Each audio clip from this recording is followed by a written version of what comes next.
تو امریکہ اور ایران کے درمیان براہ راست مذاکرات کے لیے اسلام آباد میں تمام تر تیاریاں مکمل کر لی گئی ہیں اور نہایت ایک انتہائی اہم اور غیر معمولی پیش رفت ہے جس نے عالمی سفارتکاری میں پاکستان کے کردار کو ایک بار پھر سے مرکز نگاہ میں رکھا ہوا ہے اور اسلام آباد میں ہونے والے یہ جو مذاکرات ہیں نہ صرف خطے بلکہ پوری دنیا کے لیے امن و امان کے لیے کلیدی حیثیت رکھتے ہیں۔ اس ساری صورتحال پر بات کرتے ہیں، ہمارے نمائندے راجہ محسن اعجاز ہمارے ساتھ موجود ہیں۔ راجہ محسن اعجاز، بتائیے کون کون پہنچ چکا ہے اور کیا تیاریاں کی گئی ہیں یہاں پر؟ دیکھیے، پاکستان اس پورے پروسیس کو جو ہے وہ پاکستان نے لیڈ کیا اور اس وقت اگر ان مذاکرات کی بات کی جائے تو تمام تر تیاریاں مکمل ہیں اور وفود جو ہیں وہ پہنچیں گے آج رات تک۔ جو تمام غیر ملکی وفود ہیں ان کی پاکستان آمد کا سلسلہ مکمل ہو جائے گا اور اس کے بعد کل باقاعدہ طور پر یہ مذاکرات ہوں گے۔ امریکی وفد کی قیادت امریکی نائب صدر جے ڈی وینس کر رہے ہیں اور ان کے ساتھ امریکی صدر کے نمائندہ خصوصی برائے مڈل ایسٹ اسٹیو وٹکاف بھی ہوں گے اور جبکہ جیریڈ کشنر بھی اس 3 رکنی جو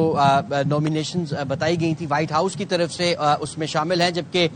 ایرانی وفد میں ایرانی پارلیمنٹ کے اسپیکر باقر کالبوف اور ایران کے جو وزیر خارجہ ہیں عباس اراغچی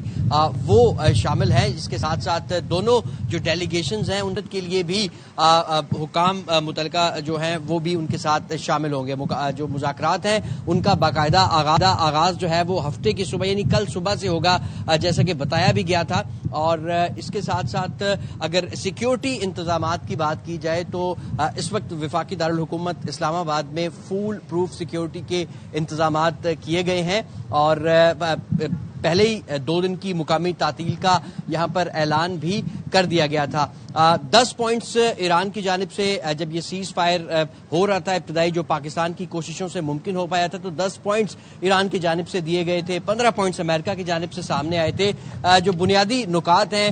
اس سیز فائر کو لے کے اور اب جو مستقل امن کی طرف جانے کے لیے جب یہ دونوں فریقین آمنے سامنے بیٹھیں گے تو جو بنیادی اور سب سے اہم نوعیت کے نکات ہیں ان میں سب سے بنیادی جو نقطہ ہے وہ اسٹریٹ آف ہارمز کی